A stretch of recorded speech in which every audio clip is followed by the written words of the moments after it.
Imagine you're a Canadian waking up early tomorrow morning. You're getting ready for work and you're trying to wolf down a bit of breakfast on the way. You turn on the CBC News network to get an idea of what's going on in the world before you head out the door. That's when you hear it. Donald Trump has decided to follow through on his threats to make Canada the 51st American state. The slice of toast in your mouth drops to the floor as Adrienne Arsenault and Rosemary Barton discuss what this might mean for Canada. Will Trump take the nation by military force? Will he put an economic squeeze on Canada? Nobody knows for sure right now. All anybody knows is that Trump has decided that it's time for the Great White North to lose its sovereignty. Does that sound implausible? We don't blame you for thinking so. Just a couple of weeks ago, the mere thought of Canada becoming another American state seemed ludicrous, but it's not so ludicrous anymore. President-elect Donald Trump has claimed that it's something that could happen once he ascends to the US presidency, so we're left with a question. What happens if Trump follows through and tries to claim Canada for the United States?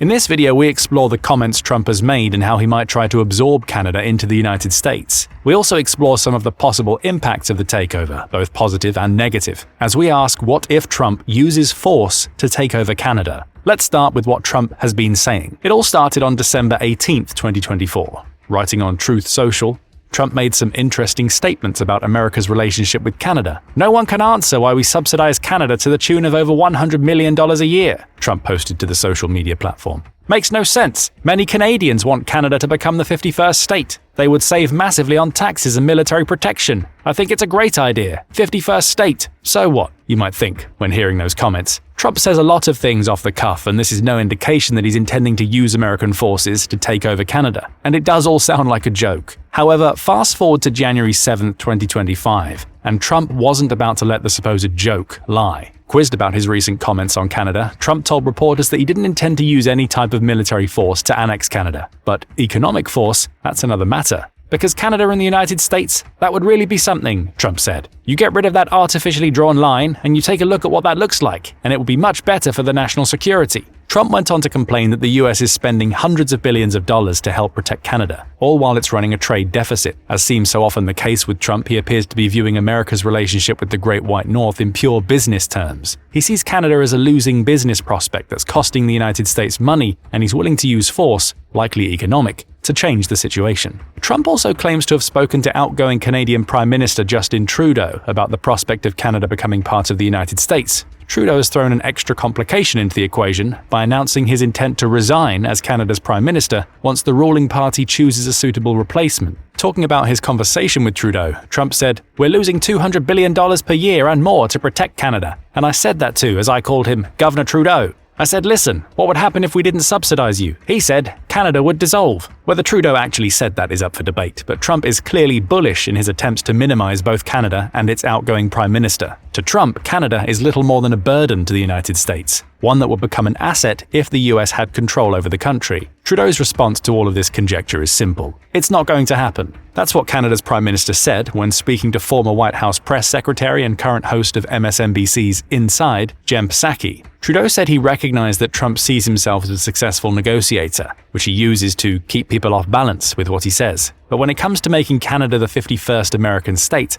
there's simply no chance that Trump will be able to follow through on his rhetoric. Trudeau says that Canadians are likely to reject the very concept of becoming part of the United States too. When defining their national identity, Trudeau claims Canadians will often say, "We're not Americans." In short, there's not a snowball's chance in hell of Canada becoming part of the US, Trudeau claims. But is he right? There's certainly some historical context that shows the US is willing to annex territories, and it's even had squabbles with Canada in the distant past. The two nations were at each other's throats for much of the early American expansion and throughout the 19th century, says The Hill. During the American Revolution, early US leaders staged the invasion of Quebec, lasting from August 1775 to July 1776. That invasion saw the US successfully take Montreal, before George Washington ordered a force of 1,100 soldiers to flank Quebec City. That was a bad move. It required the soldiers to march for 400 miles through freezing cold frontier land for 2 months. By the time the invading American forces reached Quebec City, they'd lost nearly half their number to death and desertion. The US managed to reinforce its units, though the invasion ultimately prompted the arrival of British soldiers who repelled the Americans. The US also attempted an invasion of Canada in 1812 due to the British Royal Navy's attempts to bring American soldiers onto British ships. Again, that was an ill-fated war for the United States. As University of Western Ontario political science professor Matthew Lebo puts it, Canada and the US fought a war over this in 1812. That war, in his view, settled any dispute.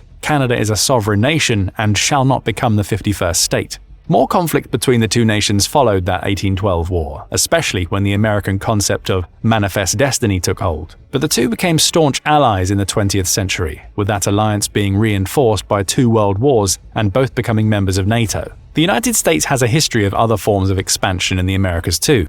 In 1847, the US bought 55% of what was then Mexico as part of the Treaty of Guadalupe Hidalgo. Granted, that treaty came on the back of a terrible war between the US and Mexico. But even in victory, America was willing to pay $15 million to Mexico, equivalent to about $577 million today, to secure the territory. That single treaty saw the US claim the present-day states of Utah, New Mexico, Nevada, California, Kansas, Wyoming, Oklahoma, Colorado, and Arizona. In other words, the US is willing to buy land after winning a war, a fact Canada should keep in mind. Trump might try to make Canada an offer he believes it can't refuse. There's also War Plan Red to consider. Concocted in 1930, this was America's plan to invade its ally Canada should the two nations ever come to blows, and it was detailed. America planned to launch a 3-pronged assault, attacking Canada by land and sea. A naval blockade of Halifax would cause issues for British troops arriving to support Canada, while 2 columns of US soldiers would march from Detroit and Albany to take Toronto and Montreal respectively.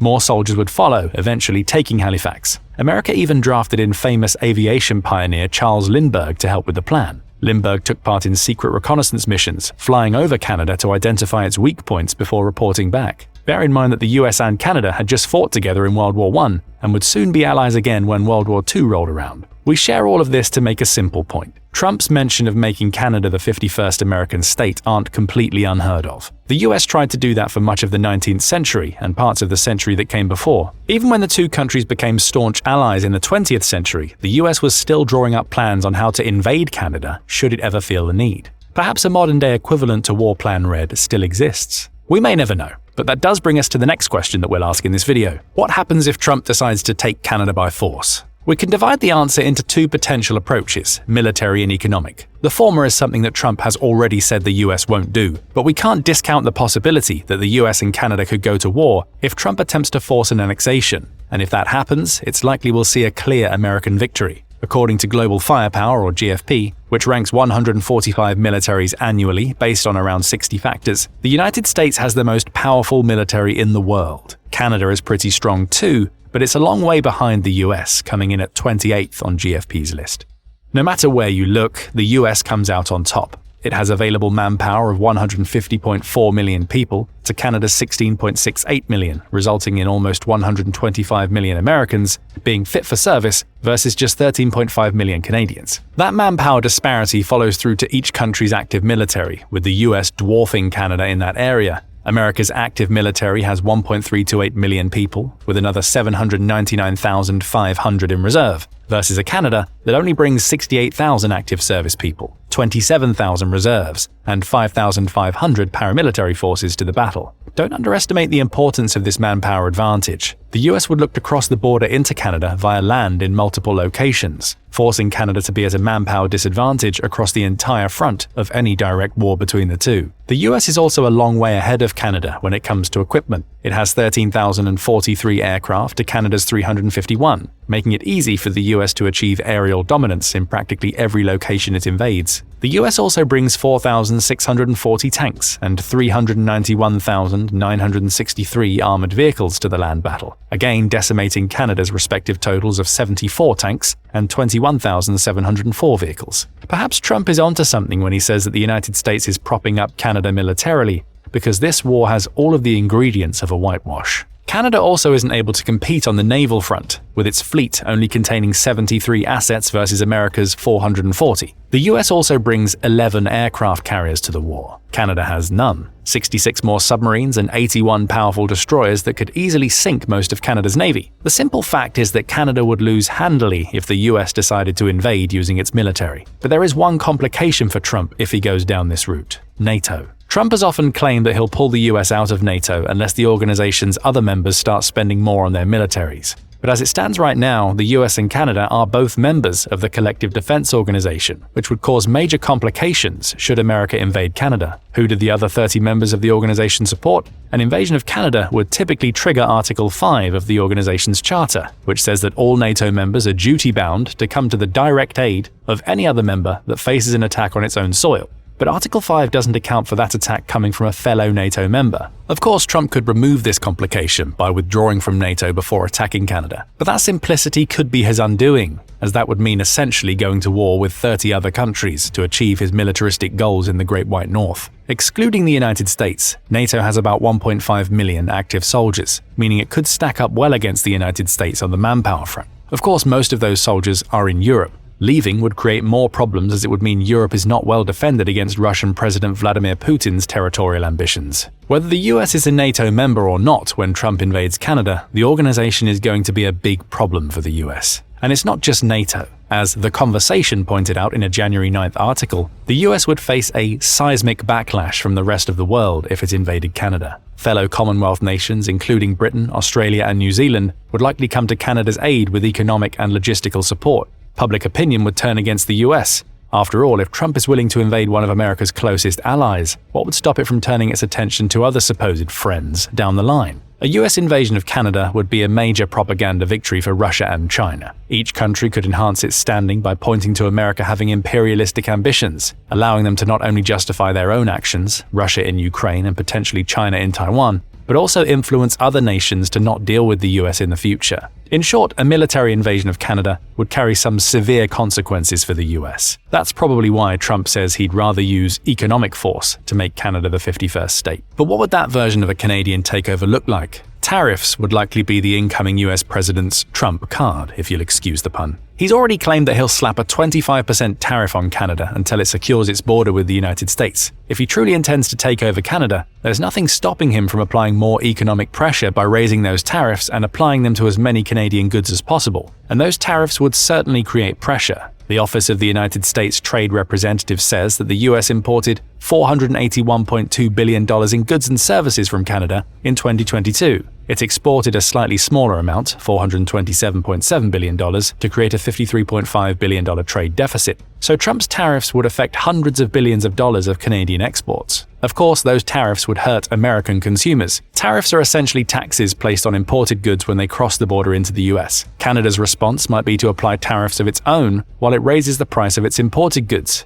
Trump would hope that American importers would choose US-made goods, or import from countries that don't have tariffs placed on them, to ramp up the economic pressure he places on Canada. But Trump has tools other than tariffs that he could use as part of his economic force approach. Capping how much the US pays for energy and similar resources it purchases from Canada could be another approach, according to Carleton University Professor of International Affairs Fen Osler-Hampson. These caps would mirror the likes of those that Western nations have placed on Russian oil, thus limiting the flow of foreign currency, in this case American dollars, into Canada, and damaging the economy. Normally, you only do that with a country that you're at war with or in a major conflict with, Hampson says. But again, it's a potential tool, and there is presidential authority to do it now. Trump may be able to take advantage of presidential rules established in the wake of Putin's invasion of Ukraine to hurt Canada economically with these caps. And hurt it would. The US Energy Information Administration says that around 60% of America's crude oil imports originate in Canada, with that number having risen from 33% over the last decade. Combine a cap on the amount the US pays for that oil with a tariff on the resource as it crosses the border,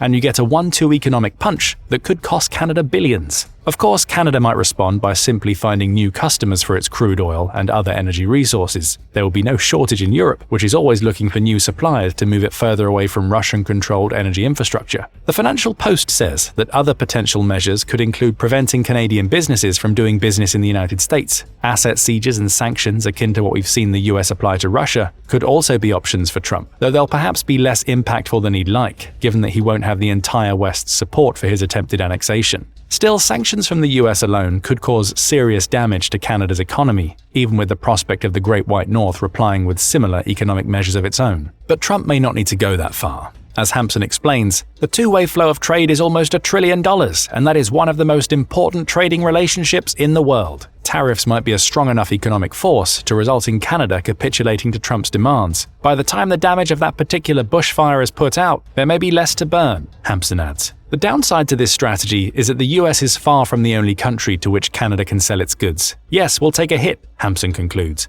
but there are other places in the world where we can sell what we have. How quickly Canada is able to build those new trade relationships while dealing with the pressure created by Trump's economic force approach would likely determine whether the US is actually able to annex Canada. Let's assume it does. Trump, either militaristically or through economic pressure, manages to force Canada to become the 51st American state. What happens next? A complete change in Canada's culture will likely follow. Its political systems would have to transform, with the country's own provinces and territories becoming massive counties. Alternatively, Trump could divide his new state along its current province and territory lines, essentially delivering 13 new states to the US rather than just one. Countrywide, Canada would also have to deal with the loss of its publicly funded national healthcare system and the changing of gun ownership rules. Both are things that Canadians take great pride in, but they would disappear as American systems come into force. There will be a complete change in the Canadian culture, and that likely won't sit well with many of Trump's new subjects. Despite the incoming US president's claims that many Canadians want Canada to become the 51st state,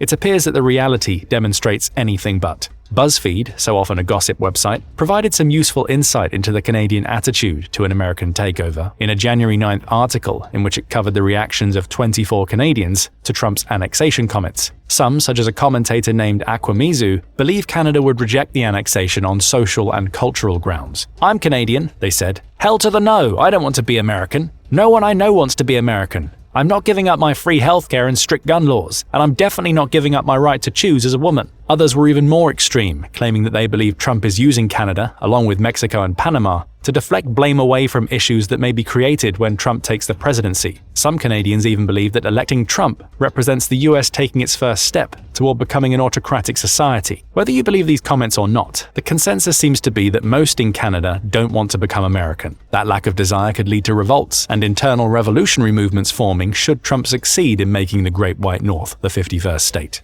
But hey, at least the trade problems would go away. The US would own all Canadian resources, with the elimination of the border between the two nations meaning the US no longer has to import and export, it can just use or sell everything that Canada produces. To Trump, that would mean the US is also finally recouping its money for supposedly protecting Canada for so many years. Canada might also benefit from this easier trade, though it's difficult to predict the true economic impact absorbing the country into the US would have on either nation.